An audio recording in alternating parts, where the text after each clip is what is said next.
Pode sentar. A palavra de Deus é hoje em 1 Samuel, capítulo 7, diz assim, o verso 2, a partir do verso 2, 1 Samuel 7, a partir do verso 2. Sucedeu que desde aquele dia a arca ficou em Quiriate Jearim, e tantos dias se passaram que chegaram a 20 anos, e toda a casa de Israel dirigia lamentações ao Senhor.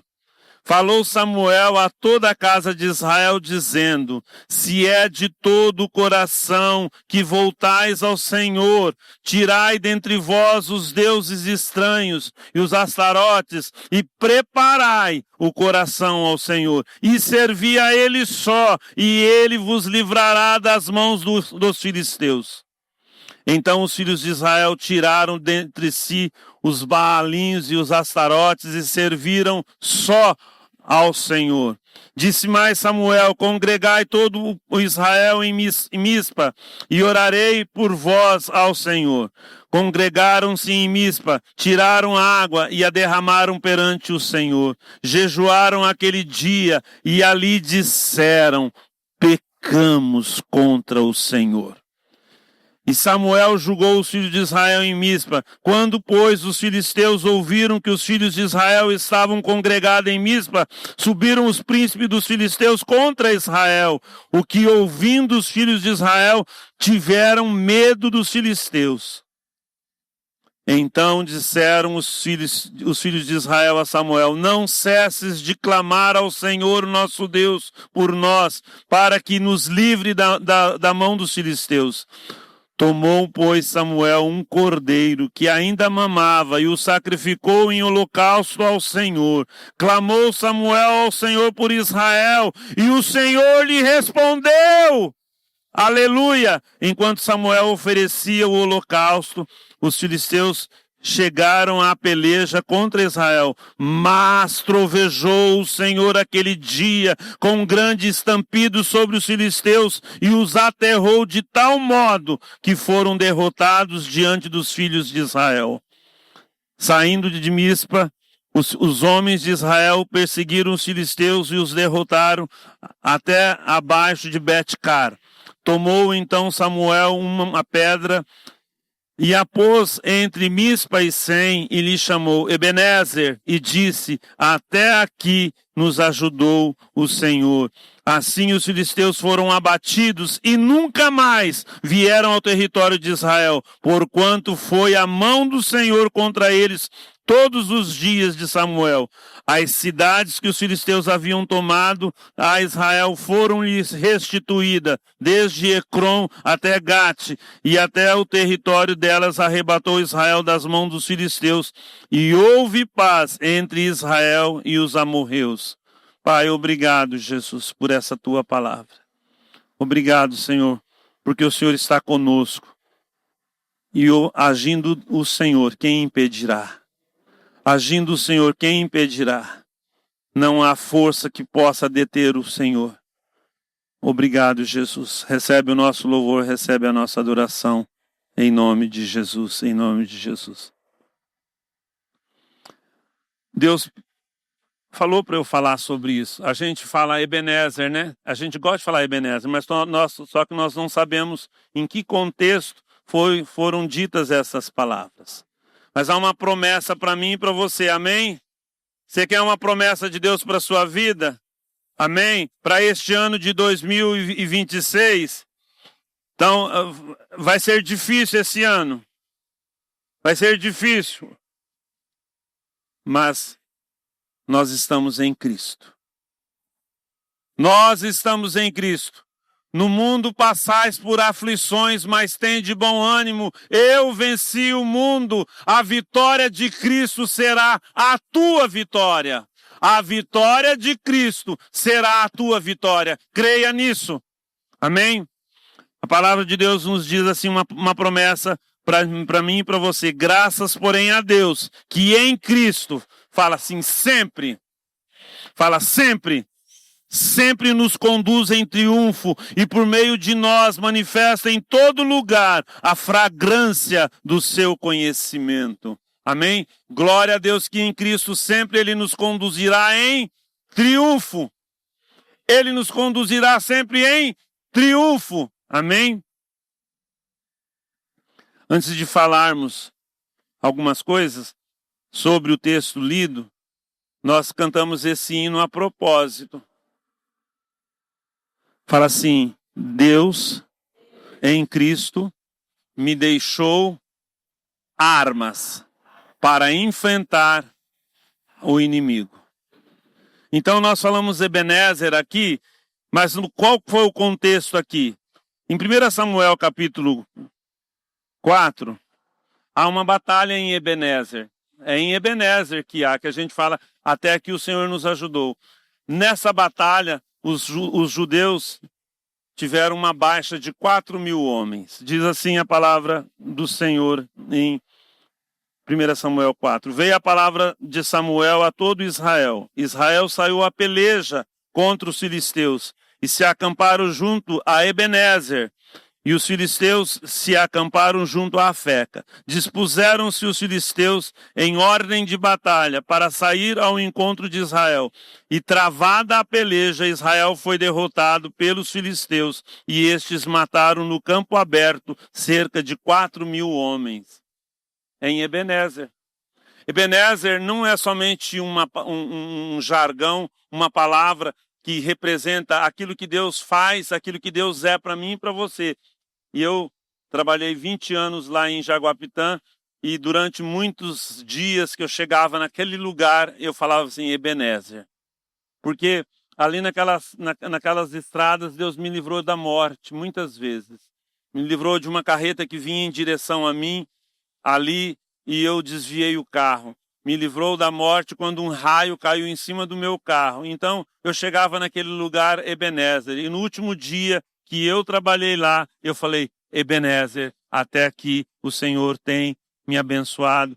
Mas quando eu falei Ebenezer, veio na minha cabeça todas as lutas, todas as situações de constrangimento e prova que eu passei naquele lugar. Então Ebenezer não é só uma palavra que vai atrair, né? E como eu deixo aberto no Salmo 91 em casa ou em algum lugar para espantar demônio. Não é isso que vai espantar demônio na minha vida e na sua vida. É o meu posicionamento, é a minha conduta, é a minha maneira de ver e agir que vai fazer com que o diabo me respeite. Você sabia que você é conhecido no inferno? Você sabia que você é conhecido no inferno? Sim ou não?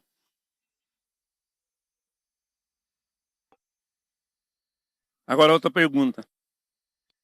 Como que você é conhecido lá? Como um perdedor ou como um vitorioso? Aí já temos que pensar. Pensando no texto. Israel perdeu essa primeira batalha. Foram 3 batalhas. Na primeira batalha houve uma baixa de 4.000 homens. Eles voltando para o arraial, disseram os anciãos a Israel, por que nos feriu o Senhor hoje diante dos filisteus? Muitas das vezes que passamos por situações, por lutas e perdemos, somos derrotados, muitas vezes, por que o Senhor permitiu que isso acontecesse comigo? Eu não sou teu filho? Eu não sou teu filho?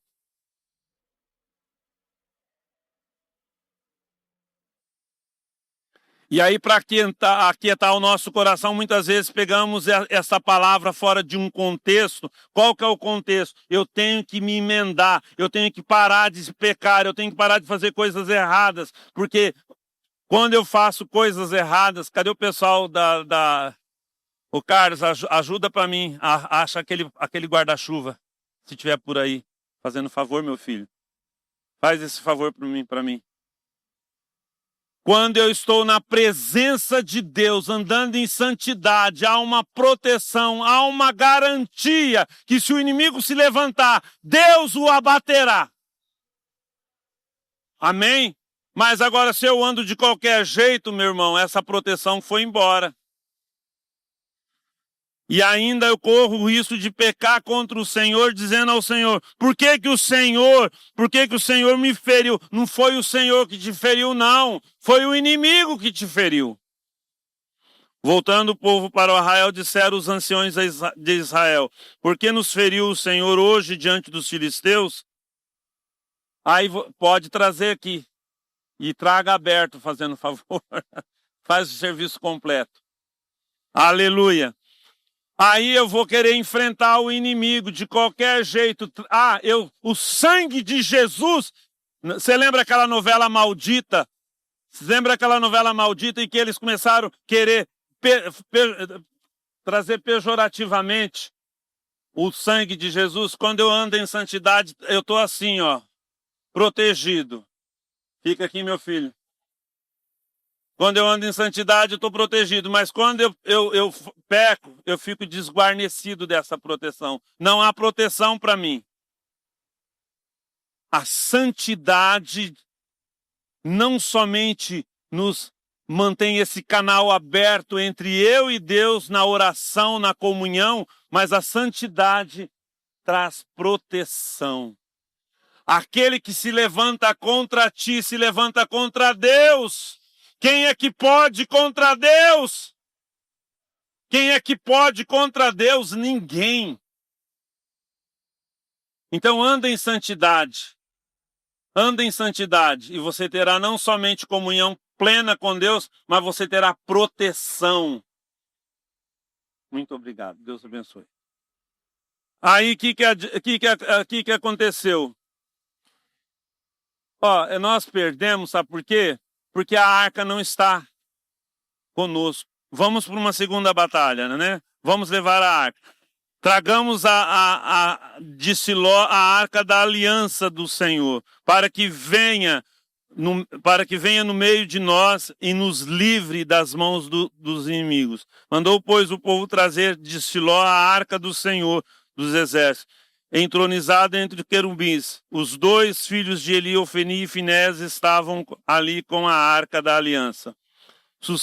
Verso 5. Sucedeu que, vindo a arca da aliança do Senhor ao arraial, rompeu todo Israel em grandes brados, ressoou a terra. Ouvindo os filisteus a voz de júbilo, disseram, que voz de grande júbilo é esta no arraial dos hebreus? Então souberam que a arca do Senhor era vinda ao arraial. E se atemorizaram os filisteus e disseram, os deuses vieram ao arraial. E diziam mais, ai de nós, que tal jamais sucedeu antes. Ai de nós, quem nos livrará das mãos desses grandiosos deuses? São os deuses que feriram aos egípcios. Satanás reconhece a obra que Deus fez de destruição, mas ele sabe quem está manuseando a arma, se tem legitimidade ou não. Não é porque eu digo que sou crente e ando com a palavra de Deus que eu vou vencer. Não adianta clamar o sangue de Jesus se você está com a vida errada. Eles trouxeram a arca, eles tentaram ao Senhor, porque a arca simbolizava a presença de Deus. Fala assim, Deus está aonde a palavra dele estiver. Lá dentro da arca estava a palavra.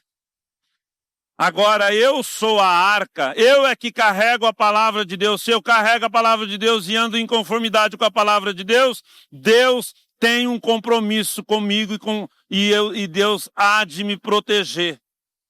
Irmãos, aquele dia que caiu o raio em cima do meu carro, eu só clamei, o sangue de Jesus tem poder, tem misericórdia de mim, Senhor. Queimou tudo, queimou a antena, queimou a parte elétrica do carro, saiu fumaça e a velocidade, estava aproveitando a velocidade ali na subida perto dos guardas, quem conhece a estrada de Jaguapitã, eu consegui colocar o carro no acostamento. Outra vez que o diabo quase levou a minha vida, foi ali na Tiradentes, eu clamei, tem misericórdia de mim, Senhor, e houve livramento. Você está dando esse testemunho que você é melhor? Não, não sou melhor não. É que eu tenho um compromisso com Deus, assim como você deve ter. E você vai clamar e Ele vai te responder. Se não for para você, se for o dia dele te levar, meu irmão, você vai ser tombado, mas o céu vai estar aberto para você. Amém? Os filisteus, o inimigo reconhece e sabe. O verso 10, e não pelejaram os filisteus, Israel foi derrotado. E cada um fugiu para a sua tenda. Foi grande a derrota, pois foram mortos em Israel 30.000 homens de pé. Foi tomada a arca de Deus e mortos os 2 filhos de Eli, Ofni e Finéias. Qual é o contexto aqui? Samuel é o último juiz de Israel. O sacerdócio foi corrompido e não havia palavra profética. Havia o sacerdócio, mas Deus levantou o profeta. O profeta estende a mão e eu gosto de fazer assim. Assim diz o Senhor. Esse dedo está apontando que Deus está vendo, esse dedo está acusando e 3 dedos estão de volta para mim dizendo assim, cuidado, aquele que vê, está vendo vai apontar. Se esta palavra não procede do trono, o profeta também será julgado. E Samuel falou para Eli, olha, a tua casa vai ser julgada. Porque você é conivente com os erros dos seus filhos. Chegou o tempo de Deus ajustar a conta com a linhagem de Eli. Mas chegou o tempo também de Deus ajustar as contas com Israel. Nós vamos estudar aqui na Escola Bíblica Dominical e você é convidado. Nós vamos estudar nesse trimestre o livro de Esdras, o livro de Neemias, que vai falar dessa situação. Houve uma corrupção. O sacerdócio estava corrompido. Sim, o povo também se corrompeu. E quando nós estamos fora do propósito de Deus, não adianta trazer a arca da aliança, não adianta falar o sangue de Jesus tem poder. Aquela novela falou isso, né? E hoje a gente fala o sangue do Cordeiro. O sangue do Cordeiro é o sangue do Cordeiro. Agora, se você pode clamar para que seja protegido, olha, se você vai ser protegido ou não. Depende da sua vida, do seu compromisso com esse Cordeiro. Essa palavra é importante, irmãos. Olha o que eu escrevi aqui com relação a isso daqui. Eu colei, né? Muitas coisas eu escrevi aqui, mas a arca representava a presença de Deus em Israel. Os israelitas achavam que a arca lhes garantiria incondicional. Os israelitas achavam que a arca lhes seria uma garantia incondicional do favor do poder de Deus. Não compreendiam que um símbolo das coisas espirituais não é uma garantia absoluta da realidade que ele representa. Deus permanecia com o seu povo somente enquanto este povo procurasse manter comunhão com ele, segundo o concerto. Agora, para mim e para você, semelhantemente, sob o novo concerto, nós estamos sob o novo concerto, a nova aliança, alguém ser batizado em água ou participar da ceia do Senhor, nenhum benefício espiritual lhe trará, a não ser que viva em sincera obediência ao Senhor, trilhando o seu justo caminho. Deus tem compromisso com quem tem compromisso com Ele. Não adianta falar, eu fui batizado. Não. Não adianta falar, eu tomei a ceia do Senhor. Tem alguns que tomam a ceia para a própria condenação dele, não discernindo o corpo do Senhor. 1 Pedro 5 diz assim: sede sóbrios e vigilantes. Aquilo que o Silvinho falou aqui. O diabo, vosso adversário, anda em derredor, como leão que ruge, procurando alguém para devorar. Ele quer devorar. Ele não aceita, ele aceitou aquilo que foi dito à serpente. Pó você comerá todos os dias da sua vida. que é pó? A nossa carne é pó. Ele quer devorar as nossas, trazer destruição. Esse é o propósito dele nas nossas vidas. Mas Deus nos deu armas. A primeira arma que Deus deu, que Jesus deu ao seu povo, é o seu nome. Você lembra lá em Lucas capítulo 9 e capítulo 10, quando ele enviou os 12 e depois os 70 discípulos? Tendo Jesus convocado os 12, deu-lhes poder e autoridade sobre todos os demônios. E para efetuarem curas, também os enviou a pregar o reino de Deus e a curar os enfermos. Ele deu autoridade. Olha, Jesus estava em carne e osso e ele deu autoridade para os 12, depois enviou mais 70. E quando ele ressuscitou, ele diz lá, toda a autoridade me foi dada no céu e na terra. Em Marcos capítulo 16, e ele falou, vocês vão, isso que ele deu autoridade aqui em vida, e depois que de ressurreto ele deu, ele falou, repetiu as mesmas coisas, em meu nome pegarão nas serpentes, nos escorpiões, pisará, quer dizer, você vai ter poder sobre demônios, ele estava dizendo. E aqui em João 14, 13 e 14 diz assim, e tudo quanto pedirdes em meu nome, isso farei, a fim de que o meu Pai seja glorificado no Filho. Se me pedirdes alguma coisa em meu nome, eu o farei. O erro do povo de Israel foi este. Não querer as bênçãos sem ter compromisso. E quando Jesus disse isso, ele falou também no verso 15, se me amais, condicional, se me amais, guardareis os meus mandamentos. Está dito isso. Na sequência, e tudo quanto pedirdes em meu nome, isso farei, a fim de que meu Pai seja glorificado no Filho. Quando Deus responde a sua oração, te livra, o Pai é glorificado no Filho. Amém? Se me pedirdes alguma coisa em meu nome, eu farei. Se me amais, guardareis os meus mandamentos. Existe um compromisso entre você e Deus, existe um compromisso entre eu e Deus, existe um compromisso entre nós, igreja, e Deus. E esse compromisso é um compromisso de amor, de guardar a sua vontade, de ser embaixador, de ser o reflexo de Cristo aqui na terra. Então, a primeira arma que ele nos deu foi o seu nome. A segunda arma de guerra é o sangue. Eu gosto desse hino. Há poder, sim, força sem igual, só no sangue de Jesus.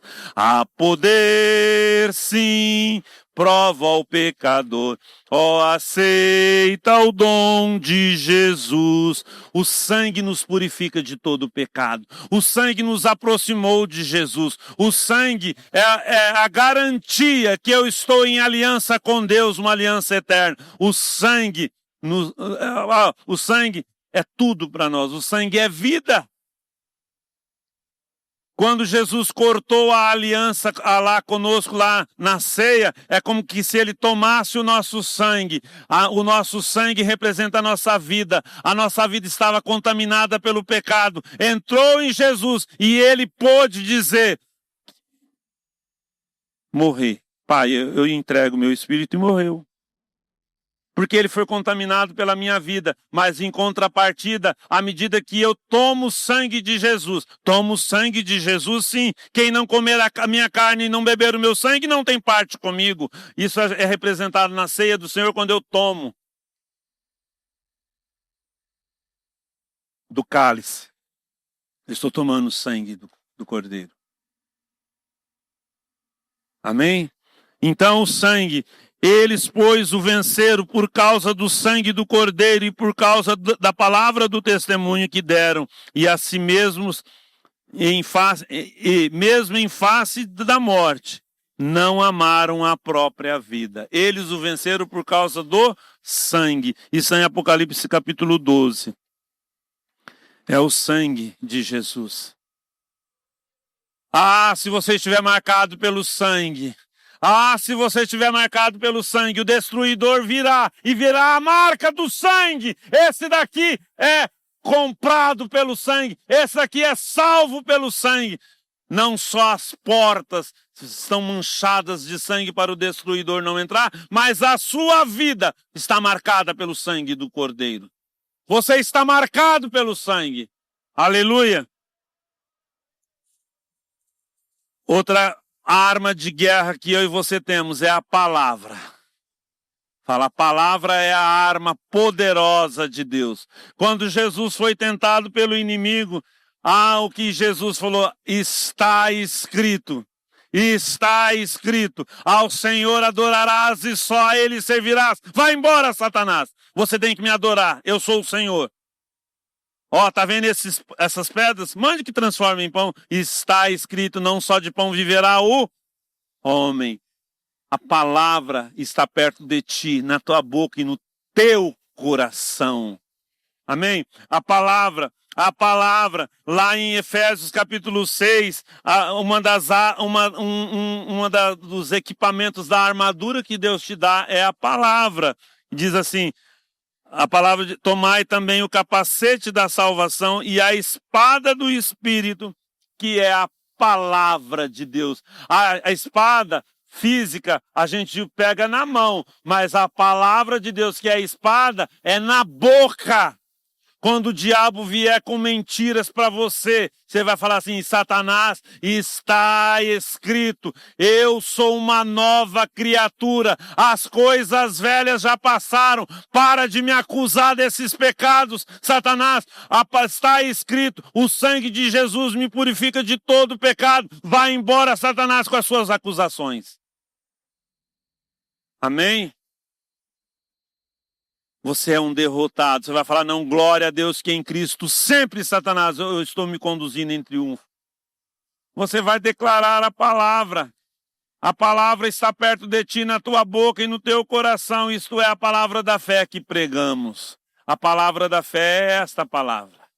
Escondi a tua palavra no meu coração para eu não pecar contra ti. Sabe como você vence Satanás? Conhecendo a palavra de Deus. Você vai esconder a palavra no teu coração. Agora a palavra tem que entrar. Uma das coisas que nós falamos aqui na escola dominical, que no livro de Esdras, hoje eu estava meio que assim, agitado, não tá, parece que não está concatenando com as coisas, mas agora eu estou normal. Uma das coisas que nós falávamos aqui é que Deus primeiro falou assim, constrói o santuário. Depois nós vamos pensar nos muros. Neemias vem construir os muros. Esdras vem construir, junto com Zorobabel, o santuário. Lá está a arca da aliança. Lá está a palavra de Deus. Quando você é salvo, o Espírito Santo entra dentro de você e ele fala assim para você, estou aqui. Amém? A Bíblia fala em Romanos capítulos, Romanos, o próprio Espírito dá testemunho com o nosso Espírito que nós somos filhos de Deus. Está em Romanos capítulo 6, 8. Ele fala, estou aqui, você é uma nova criatura. Você é filho, você é herdeiro, você é alguém especial para mim, Deus está falando.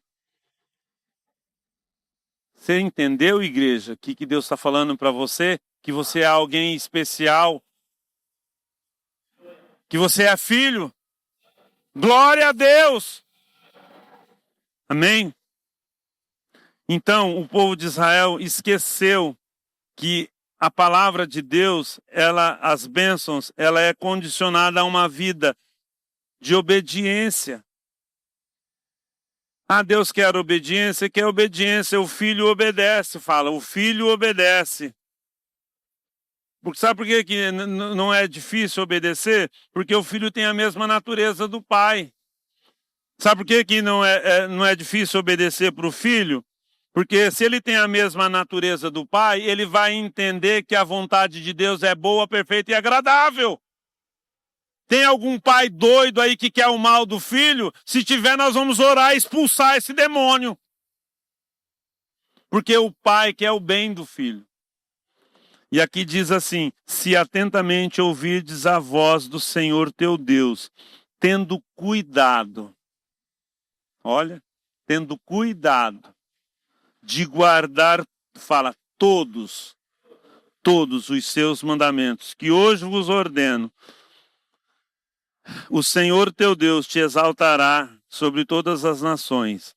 Se ouvirdes a voz do Senhor teu Deus, virão sobre ti e te alcançarão todas, fala, todas essas bênçãos. Uma das bênçãos que Israel precisava aprender, naquele dia é essa que está no verso certo, no verso 7. O Senhor fará que sejam derrotados na tua presença os inimigos que se levantarem contra ti. Por um caminho sairão contra ti, mas por 7 caminhos fugirão da tua presença. Eles não experimentaram. Na primeira batalha morreram 4.000. E ainda tiveram a audácia de falar por que o Senhor nos feriu. Depois falou assim, sabe que a presença de Deus não estava lá, fisicamente falando, traga a arca. Houve morte de 30.000. Agora, você acha que Deus vai ficar inerte e deixar ser zombado pelo inimigo? Capturar a arca, colocar a arca no templo de Dagom. Dagom na primeira madrugada caiu com a cara no chão. Na segunda noite, Deus cortou, avisando para eles, devolve a arca, vocês não vão devolver? Aí toda aquela cidade foi amaldiçoada com uma praga de hemorroida, tumores. Você sabe o que é hemorroida, né?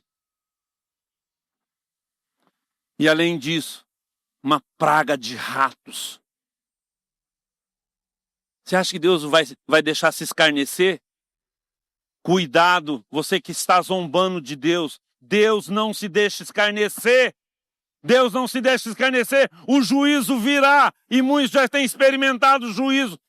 Zombando de Deus e caindo morto aí. Foi o que aconteceu. Deus falou assim, olha para os filisteus, vocês acham que a minha presença vai suportar o pecado de vocês? Não, senhores, vocês vão experimentar o juízo. Veio praga de hemorroida, veio praga, sabe? Porque os deuses que eles adoravam, eles pensavam que cuidariam deles, da saúde física, da saúde emocional, cuidariam deles dando produção de alimentos. O que Deus mandou? Deus mandou o juízo. Aí sabe o que eles fizeram? Vão devolver a arca para o povo deles lá. E devolveram. Colocaram num carro de bois e colocaram novilhas, umas novilhas ainda que não tinham se tornado em vacas, né? Não tinham tido crias, e mandou. E elas foram certinho para Bet-Semes. E chegou lá, a arca foi devolvida. Mas você vê que entre esse período, passaram-se 20 anos para o povo se converter, para o povo chegar à conclusão que nós pecamos. Agora, para mim e para você, não adianta a gente querer invocar o nome de Deus se a gente está com a vida errada. Deus tem misericórdia, talvez com você nesta manhã. E depois dessa pregação, dessa palavra, se você não se emendar, você pode passar por juízo. Porque está sendo avisada. Passaram-se 20 anos. Aí o povo só fazia lamentações. 20 anos de vergonha. 20 anos de derrota. Aí esse povo volta-se para Deus. Deus quer que nós voltemos para Ele. Aí nós chegamos aqui. O que Samuel falou para o povo. Falou Samuel a toda a casa de Israel, dizendo, se é do vosso coração que voltais ao Senhor. Se você está fora dos caminhos do Senhor, você precisa voltar para o Senhor. Não há proteção para quem está longe do Senhor. Sabe por quê? A palavra é essa, você é a menina dos meus olhos. A palavra é essa, eu tenho você cravado na palma das minhas mãos. Quem tocar em você, tocará na minha palma e verá o que vai acontecer. Outra coisa, além de voltar-se para o Senhor, você tem que tirar coisas que está atrapalhando o seu relacionamento com Deus. O que está atrapalhando o seu relacionamento com Deus? Tem pecado? Tem objetos? Tem idolatria, Baalins e Asterotes? E além de tirar essas coisas, você tem que preparar o seu coração. Você é duro. Você é duro. Não há lágrimas, os seus olhos estão secos. Há uma dureza no teu coração. Prepara esse coração para receber a palavra de Deus, receber a presença de Deus. E sabe o que acontece? E você vai servir somente ao Senhor. Você vai servir somente ao Senhor. Quando Paulo fala que nós somos o santuário do Senhor, ele fala, não sabeis que vós sois o santuário do Deus Altíssimo e que foste comprado por bom preço e que não sois de vós mesmos. Na palavra do domingo passado nós falávamos isso, porque fostes comprados por preço. Você foi comprado por preço. Você estava na casa do pecado, você era servo do diabo. Jesus chegou, qual que é o preço? É o sangue. Eu vou morrer, eu vou dar o meu sangue por esta vida. E você foi comprado, você foi comprado, você foi comprado, você foi resgatado, você foi liberto, você agora pertence a um novo dono. O teu dono é Deus, o teu dono é Deus, o teu dono é Deus. É Ele que te comprou, é Ele que te redimiu da morte. Glorifique a Deus agora. Não serve mais aos Baalinhos, Astarotes. Não serve a você mesmo. Existe algo que a gente chama de auto-idolatria. Sabe por que o filho pródigo se perdeu? Porque ele se auto-idolatrava. O seu ego. Eu sou mais eu. Talvez o único problema que você tem, que é o grande problema, é você mesmo. Não é Baalins. O diabo entrou tanto na sua vida que você se acha. Você se acha alguém. E eu digo para você, você não é nada sem Deus. Você é só alguma coisa se Deus estiver na sua vida. Você só é alguma coisa se Deus estiver na sua vida. Se alguém está em Cristo, é uma nova criação. Você é uma nova criação se você estiver em Cristo. Então os filhos de Israel tiraram dentre si os Baalins e os Astarotes e serviram só ao Senhor. Voltou a ter comunhão com Deus. O diabo viu. O diabo viu. Eu acho tão lindo isso aqui. Disseram, disse mais Samuel, o verso 5, congregai todo Israel em Mispa e orarei por vós ao Senhor. Congregaram em Mispa, tiraram a água. Eles estavam preparados agora. Eu acho lindo isso daqui, William. Tiraram a água e derramaram perante o Senhor. Davi teve uma coisa extravagante, sabe? Se eu tomasse água lá da minha cidade. Os valentes de Davi foram lá, pegaram a água, trouxeram para Davi. Davi falou assim, eu não vou tomar, isso é a vida dos meus filhos. Davi derrama aquela água perante o Senhor. A água é um bem sem preço. Eles derramaram perante o Senhor. E algo que eu e você precisamos fazer, nos arrependermos dos pecados e confessarmos. E eles tiveram um tempo na presença do Senhor, se consagraram. E eles falaram assim, Douglas, pecamos contra o Senhor.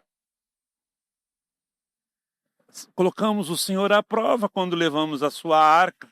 Colocamos o Senhor à prova. O inimigo queria zombar do Senhor, mas o Senhor não deixou ser zombado. O Senhor trouxe juízo sobre eles, trouxe derrota sobre eles. E eles tiveram que devolver. Quando Satanás vê que você está voltando para o Senhor, sabe o que ele vai fazer?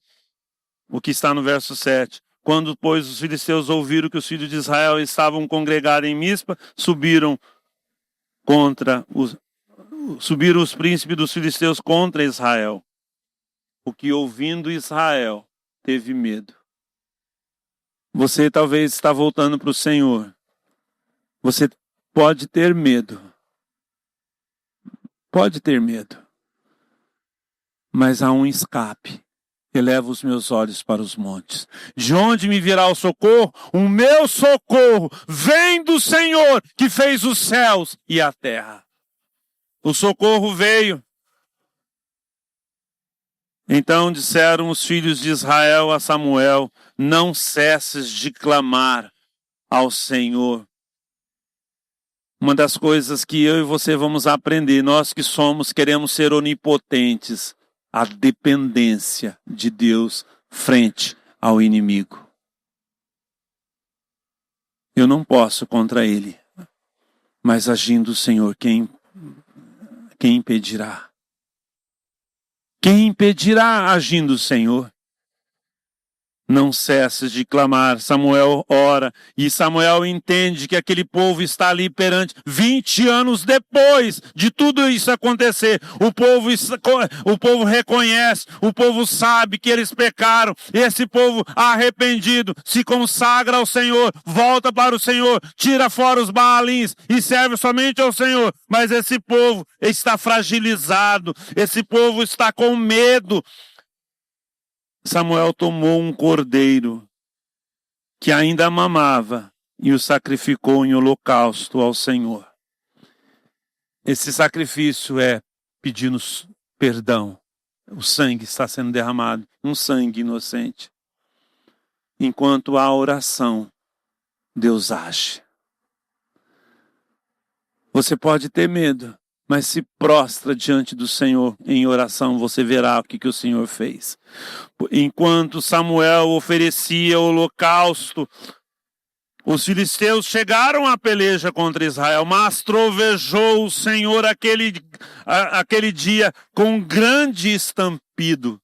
Acho que foi, foi um terror aquele dia para o povo lá. Sobre os filisteus, e os aterrou de tal modo que foram derrotados diante dos filhos de Israel. Aquele que se levanta contra ti, se levanta contra Deus. É Deus quem defenderá você. Assim como Deus não deixou se escarnecer quando colocou a arca perante os ídolos, assim Deus também vai proteger a sua vida, vai guardar a sua vida. Você vai passar por aflição, mas a vitória que você vai ter é a vitória do Senhor. É a vitória do Senhor. Não é a vitória dos seus braços. Não é a sua habilidade de se defender. Mas é o Senhor que se levanta para te defender. Glória a Deus. E no final dessa vitória, eu quero encerrar. Haverá restituição. Tudo que o diabo roubou, ele vai ter que devolver. Ele vai ter que devolver. Ele vai ter que devolver em nome de Jesus. Olha aqui, assim os filisteus foram abatidos e nunca mais vieram ao território de Israel, porquanto foi a mão do Senhor contra eles todos os dias de Samuel. Haverá um intercessor. As cidades que os filisteus haviam tomado da Israel foram-lhes restituídas, desde Ecrom até Gate, e até os territórios delas arrebatou. Houve ainda mais coisas, houve conquistas. Há uma promessa para mim e para você. Há uma promessa para mim e para você. É que Deus vai restituir tudo que o diabo roubou. Tudo que foi tomado, o Senhor vai restituir. Essa restituição começou quando Deus derramou as primeiras águas em Pentecostes. E acontecerá depois que derramarei do meu espírito sobre toda a carne. Vossos filhos e vossas filhas profetizarão, vossos velhos sonharão e os vossos jovens terão visões. Começou ali, sobre toda a carne. Mas foi só naquele lugar. Mas Deus já está derramando. Mas há uma promessa de restituição. O verso 25 diz assim, o verso 23, alegrai-vos, pois, filhos de Sião, regozijai-vos no Senhor vosso Deus, porque Ele vos dará em justa medida a chuva, fará descer como outrora, a chuva temporânea a serôdia. As eiras se encherão de trigo, e os lagares transbordarão de vinho e óleo. Restituir-vos-ei os anos que foram consumidos pelo gafanhoto migrador, pelo destruidor e pelo cortador, o meu grande exército que enviei. Se você está fora dos caminhos do Senhor, se você está afastado, se você ouviu a voz do Senhor nesta manhã, há uma palavra que Ele está dizendo que Ele vai restituir. Vai restituir esses anos que foram consumidos, longe da presença. Igreja, só há vida na presença do Senhor. Só há fluir de vida na presença do Senhor. Só há vitória na presença do Senhor. O diabo só vai te respeitar se ele verdadeiramente vê que você está buscando a presença. Não importa se você estava em rebeldia, mas se hoje você voltar, como o povo voltou depois de 20 anos, eles se congregaram, eles se consagraram ao Senhor, eles pediram perdão, eles falaram, Senhor, pecamos, Senhor, aceita esse sacrifício. O sangue foi derramado, a expiação foi feita. Eu quero dizer, a expiação já foi feita. Jesus morreu, já derramou o seu sangue. Ele é o cordeiro, aquele cordeirinho que Samuel sacrificou para fazer com que o povo retornasse ao Senhor. É um tipo do cordeiro que é Jesus Cristo. Ele já derramou o sangue sobre aquele calvário, para que pudéssemos ter vida e vida em abundância. Ebenezer, fala Ebenezer, até aqui o Senhor tem me ajudado. Você talvez, como o povo de Israel, passou por 2 derrotas, mas a terceira é a intervenção do Senhor. Mas Deus interviu, porque houve uma resposta do povo. O povo voltou, o povo pediu perdão, o povo serviu somente ao Senhor e o povo buscou o Senhor em oração e houve vitória. Esse ano é um ano de promessa para mim e para você. Há muitas palavras dizendo que esse ano será um ano difícil e será difícil. Será difícil para aquele que estiver longe do Senhor. Para aquele que estiver afastado vai ser terrível. Porque não há vida fora do Senhor, não há vida, há destruição. Mas a palavra para mim e para você é essa: graças, porém, a Deus que em Cristo sempre nos conduz em triunfo. Vamos levantar, igreja? Há uma pergunta: você está afastado dos caminhos do Senhor, quer voltar hoje para os caminhos do Senhor? Quer que Ebenezer se torne vitória na sua vida? Se você estiver sem Cristo, você pode falar, Ebenezer, você vai ter morte de 4.000, na segunda vai ter morte de 30.000, vai haver destruição. Deus só tem compromisso com quem tem compromisso com Ele.